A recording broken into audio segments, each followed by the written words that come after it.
Hello friends, कैसे हो आप सभी। मैं सिद्धांत पवार आपका स्वागत करता हूं आपके अपने यूट्यूब चैनल पे, जिसका नाम है कॉम्प्रिहेंड इंग्लिश विद सिद्धांत पवार।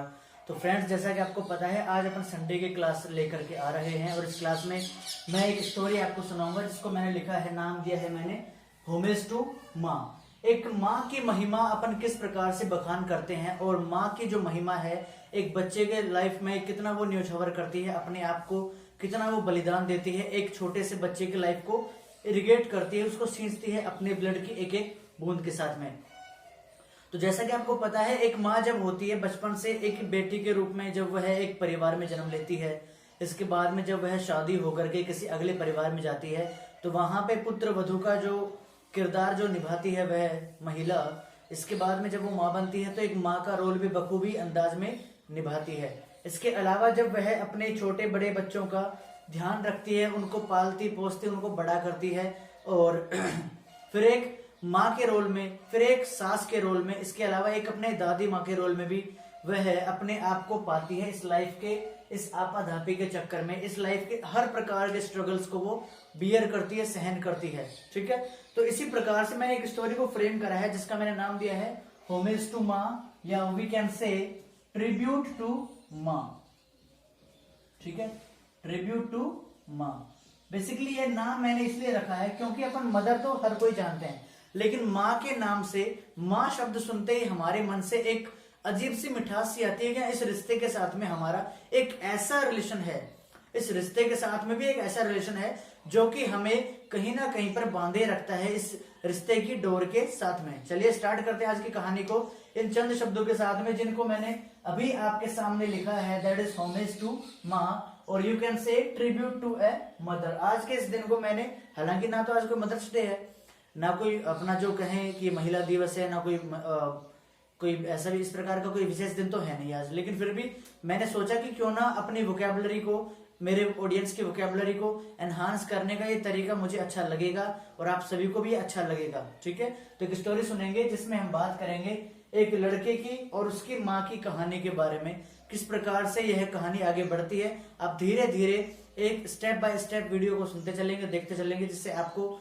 ऐसा फील होगा, ऐसा प्रतीत होगा कि वास्तव में ही ऐसा हमने कभी नहीं सुना है। और इस प्रकार की आश्चर्यजनक स्टोरी आप सुनेंगे तो आपको भी ऐसा लगेगा कि हाँ, कुछ ना कुछ तो स्पेशल है। इस वीडियो के अंत तक आप इसको देखेंगे तो आपको अंदाजा हो जाएगा। चलिए स्टार्ट करते हैं। देखो, जब एक माँ एक बच्चे को अपनी कोख में धारण करती है, कोख में होता है वोम, जब एक माँ अपने एक बच्चे को कोख में धारण करती है, गर्भ में धारण करती है, तो वह उसको जब धारण करती है, that is called conceive, CONCEIVE।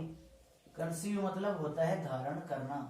जब एक छोटे बच्चे को एक माँ अपनी कोख में धारण करती है, कंसीव करती है, इट मे बी कॉल्ड, इसके लिए एक अपने को इडियम भी मिलेगी, that is burn in an oven, burn in an oven.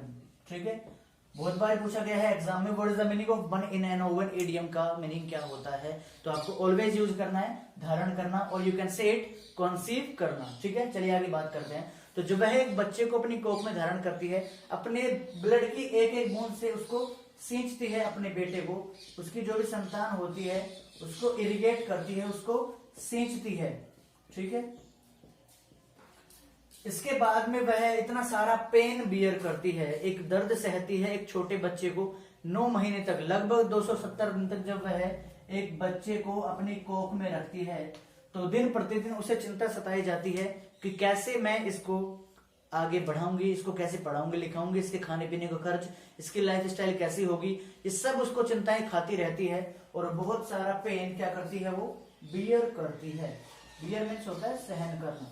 ठीक है, और फिर वह दिन जब भी आ जाता है जिस दिन उसे अपने बच्चे को जन्म देना होता है, तो जन्म देना भी बियर ही होता है और सहन करना भी बियर ही होता है। ये आपको अच्छे से पता है इस चीज के बारे में। ठीक है, तो जब वह उस बच्चे को जन्म देती है तो उसकी जो प्रसव पीड़ा होती है, प्रसव पीड़ा मतलब होता है लेबर पेन, जब उसे बच्चे को जन्म देते टाइम जिस दर्द का अनुभव होता है, वह दर्द आपको पता होगा जैसे शरीर की अपनी 20 हड्डियां टूट जाती हैं एक साथ, on the span of 20 bones, span, span is snap, तो जब हमारे बॉडी की 20 हड्डियां एक साथ टूटती है, यानी कि हड्डियों का टूटना, अस्थियों का टूटना, तो एक बच्चे का जन्म देने के जितना दर्द एक महिला को होता है, ठीक है, एक बच्चे को जन्म देने का दर्द उस महिला को होता है। उस प्रसव पीड़ा को हम कह सकते हैं कि हड्डियों का टूटना स्नैप कहलाता है, और उसको इतना दर्द होता है जैसे किसी सजीव व्यक्ति के शरीर की 20 हड्डियों को एक साथ तोड़ दिया गया हो, ठीक है।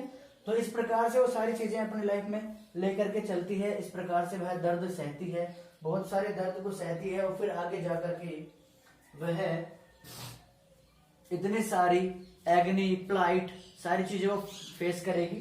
तो आई शुड राइट हियर, जब वह बच्चे को जन्म देती है तो उसी टाइम उसे बहुत ज्यादा एग्नी फील होती है, और आई कैन से वह बहुत ज्यादा प्लाइट महसूस करती है, दर्द महसूस करती है, ठीक है। तो ये कुछ वर्ड्स हैं, that is womb, conceive, irrigate, bear, labour pain, snap, agony, plight. तो वह इनको महसूस करती है। इसके बाद में जब वह कुछ काम भी करती रहती है, बच्चे के जन्म के बाद में अगर उसने कुछ काम भी करना होता है थोड़े दिन के बाद, 15-20 दिन के बाद में, यानी कि बच्चे के जन्म के 20-25 दिन बाद जब वह कुछ काम करने लग जाती है, तो वह उस बच्चे को अपने साथ में एक पालना बांध लेती है, या तो वो किसी दुपट्टे वगैरह का पालना बना लेती है, या किसी पुराने कपड़े का जब वो पालना बना करके बच्चे को झुलाती रहती है। और इसके अलावा भी वह अपने डेली के जो कोरस होते हैं, डेली के जो कोरस होते हैं, CHORES, यानी कि होता है डेली के जो वर्क होते हैं घर के, उनको भी वह क्या करती रहती है, और उस बच्चे को एक क्रेडल में डाल देती है। क्रेडल, CRADLE मीन्स होता है पालना, जिसमें बच्चे को झुलाया जाता है, दैट इज कॉल्ड क्रेडल। तो वह बच्चे को उस पालने में झुलाती रहती है, और इसके बाद में वह इस प्रकार से अपने सारे कार्य को, सारे के सारे वर्क्स को क्या करती रहती है, कंप्लीट करती रहती है। तो ये तो बेसिकली एक माँ की महिमा के बारे में मैंने बताया है कि कैसे वह जन्म देती है एक बच्चे को, और क्या क्या उसके साथ में वोकैबुलरी जुड़ी हुई है। अब हम देखने वाले हैं उस कहानी में, जिसमें एक अपन बात करेंगे प्रोटैगनिस्ट की, जिसका प्रोटैगनिस्ट अपनी कहानी का स्टीव, प्रोटैगनिस्ट PROTAGONIST, प्रोटैगनिस्ट होता है मेन कैरेक्टर। तो हमारी जो कहानी है उसका मेन कैरेक्टर है स्टीव, और उसकी माँ जो कि सब ऑल्टर्न है इस कहानी की। सब ऑल्टर्न मीन्स होता है असिस्टेंट कैरेक्टर, ठीक है, असिस्टेंट कैरेक्टर। तो वह जो असिस्टेंट कैरेक्टर है उसका नाम है रोजी, ठीक है। मेन कैरेक्टर इस कहानी का है स्टीव, जो कि अपना प्रोटैगनिस्ट है, we can say him actor, hero, ठीक है। जो मेन लीड कैरेक्टर होता है दैट इज कॉल्ड प्रोटैगनिस्ट, और उसके साथ में जो असिस्टेंट कैरेक्टर है दैट इज सबॉल्टर्न, और उसकी माँ का नाम है रोजी। तो ये कहानी है छोटे से गांव की। गांव मीन्स होता है बेसिकली एक छोटा सा हैमलेट, तो अपन गांव को बोलते हैं हैमलेट। तो वह दोनों खुशी खुशी रहते हैं बचपन में, जब तक उन्हें आभास नहीं होता है उस स्टीव को कि मेरी माँ की एक आंख नहीं है। तो वह एक गांव में रहते हैं, बेसिकली एक हैमलेट में रहते हैं, और वहां पे उनका एक छोटा सा अबोर्ड होता है। अबोर्ड मीन्स होता है घर, ठीक है। तो वह एक छोटे से अबोर्ड में रहते हैं, वहीं पे क्या करते हैं, वो ड्वेल करते हैं। ड्वेल मीन्स होता है रहना। क्लियर है बात यहाँ तक? तो यहाँ तक कुछ वर्ड्स मैंने लिखे हैं, आप इनको कॉपी करें या फिर अपनी नोटबुक में उतारे। बेसिकली आपको लिखने का टाइम मैं बिल्कुल कम दूंगा, या तो आप स्क्रीनशॉट लो। फटाफट ले लिया? ओके, चलिए आगे बात करते हैं।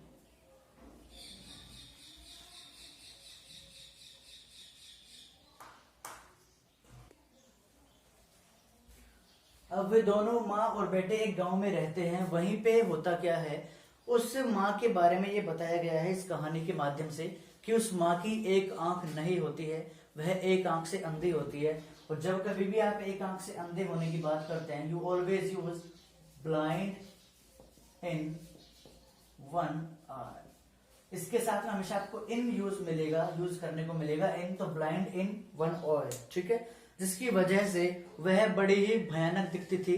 सी looks terrible, horrible, you can say HORRIBLE, you may call it terrible. वह बड़ी ही भयानक दिखती थी, वह फ्राइटनिंग दिखती थी, और यू मे कॉल इट, वह अगली दिखती थी इस वजह से, ठीक है। तो उसका जो बेटा था डैडी स्टीव रोजी से बहुत ज्यादा नफरत करता था, क्योंकि वह दिखती बेकार थी। लोग उसका मजाक उड़ाया करते थे। पीपल यूज टू जीयर हर, लोग उसका मजाक उड़ाया करते थे, उसका बर्लेस्क उड़ाया करते थे कि तेरी माँ तो बेकार दिखती है। और वह उसके ऊपर स्टीव जो था अपनी माँ के ऊपर बार बार फ्राउन करता रहता था। फ्राउन, FROWN, फ्राउन मतलब होता है गुस्से में चिल्लाना। वह अपनी माँ के ऊपर गुस्से में चिल्लाता रहता था कि तुझे शर्म नहीं आती है, तू बार बार मेरे दोस्तों के पास में आ जाती है, मेरी इंसल्ट करवा देती है, मेरे को डेरोगेटरी फील करवा देती है। डेरोगेटरी मीन्स होता है शर्मिंदा महसूस करवाना। डेरोगेटरी मीन्स होता है अपना शर्मिंदा महसूस करवाना या बेइज्जती फील करवाना। तो बार बार आ जाती है मुझे मेरे दोस्तों के साथ में बेइज्जती फील करवाने के लिए। ठीक है, तो यहाँ पे जो दोस्त हैं दोस्त आर अमीगोस। ठीक है, उसके साथ जो भी दोस्त खेलते थे वो उसके क्या थे, एमिगोस थे। वो सभी उसका मजाक उड़ाया करते थे, उसका जीयर किया करते थे, बर्लेस्क किया करते थे कि तेरी माँ तो बेकार दिखती है, हॉरिबल दिखती है, टेरिबल दिखती है, शी लुक्स फ्राइटनिंग। तो आप इस प्रकार से इस माँ को अपने पास में खेलने मत दिया करो। उसके जो फ्रेंड्स हैं वो बोला करते थे, लेकिन वो जो बच्चा था अपनी माँ से हमेशा क्या रहता था, वो गुस्से में ही बात करता था, गुस्से में ही उसके साथ चिल्लाता रहता था, डेरोगेटरी फील करता था। ठीक है, इसके अलावा जब कभी भी उसकी माँ जो है उसके पास में आती थी उसको बोलने के लिए कि बेटा खाना खा ले, तो वह उसकी बुराई करता था उसकी माँ की कि माँ तू आज मेरे साथ स्कूल में क्यों चली गई, मेरा टिफिन देने के लिए क्यों आ गई, ये भी है, मतलब फलाना फलाना जो भी बातें हुआ करती है अपने डेली लाइफ में। तो वह जब भी उसके पास में आती थी वह उसकी हमेशा क्या करता था, बुराई करता था, वह उसे हमेशा लैम्बेस्ट करता था। लैम्बेस्ट मतलब होता है निंदा करना, किसी की बुराई करना। ठीक है, तो जब वह उसकी निंदा करता था तो उसकी जो माँ थी रोजी हमेशा चेस्टन फील किया करती थी। CHASTEN, चेस्टन मतलब होता है हीन भावना, यानी कि वह अपने आप को कमजोर समझती थी, जैसे उसके पास में किसी चीज का अभाव हो, या फिर वो अपने आप को क्या समझती थी कि उसे तो बहुत सारा क्या है, उसे बहुत ही ज्यादा ग्लूमी फील हुआ करता था, उसे मेलनकोली फील हुआ करता था। ठीक है, उसे मेलनकोली फील हुआ करता था कि जो मेरे पास में खुश रहने का, सुखी रहने का कोई एकमात्र कारण भी नहीं है, मैं किस प्रकार से अपने आप को खुश रखूंगी, क्योंकि मेरा बेटा ही मुझसे मेरी निंदा करता है, मेरे को लैम्बेस्ट करता है। और वह अपने आप को चेस्टन फील करती थी, उसे होता था क्या, मेलनकोली, बहुत ज्यादा दुख हुआ करता था इन सब चीजों का। ठीक है, तो एक दिन क्या हुआ कि वह जो लड़का था स्टीव टिफिन लेकर के नहीं गया था स्कूल में, तो उसकी माँ सोचती रही पूरा दिन भर जब तक लंच का टाइम नहीं हुआ कि कैसे भी करके मुझे बच्चे के पास में लंच पहुंचाना पड़ेगा, और जब लंच नहीं पहुंचाऊंगी तो मेरा बेटा जो है दिन भर भूख से तड़पेगा। तो भूख से तड़पना इज कॉल्ड स्टार्व, वह दिन भर भूख से तड़पेगा। तो इस चक्कर में वह अपना टिफिन लेकर के जाती है उस बच्चे के लिए बना करके घर से। तो वह जब उसको मिलती है कि मैं बेटा तेरे लिए खाना लेकर के आई हूं, तू खाना खा ले, तो वह उसके ऊपर क्या करता है, ग्राउल करता है, GROWL। और ग्राउल के बाद में हमेशा प्रेपोजिशन एट का यूज किया जाता है, यानी कि वह अपनी माँ को गुस्से में डांटता है कि तू क्यों आ गई है यहाँ पे, तुझे शर्म नहीं आ रही है, तू बार बार मेरी इंसल्ट करवाने के लिए आ जाती है, मुझे डेरोगेटरी फील करवाती है, अशेम्ड फील करवाती है, चली जा यहाँ से, मुझे तेरे से बात नहीं करनी है, क्यों आ जाती है तू मेरी लाइफ में, क्यों मेरे को बर्बाद कर रही है, ऐसे ऐसे कुछ भी शब्द बोला करता था वो, क्योंकि उसे तो हेट थी। वह अपनी भयानक दिखने वाली माँ से कभी बात करना चाहता ही नहीं था, अच्छे सीधे मुंह कभी वो बात करता ही नहीं था अपनी माँ के साथ।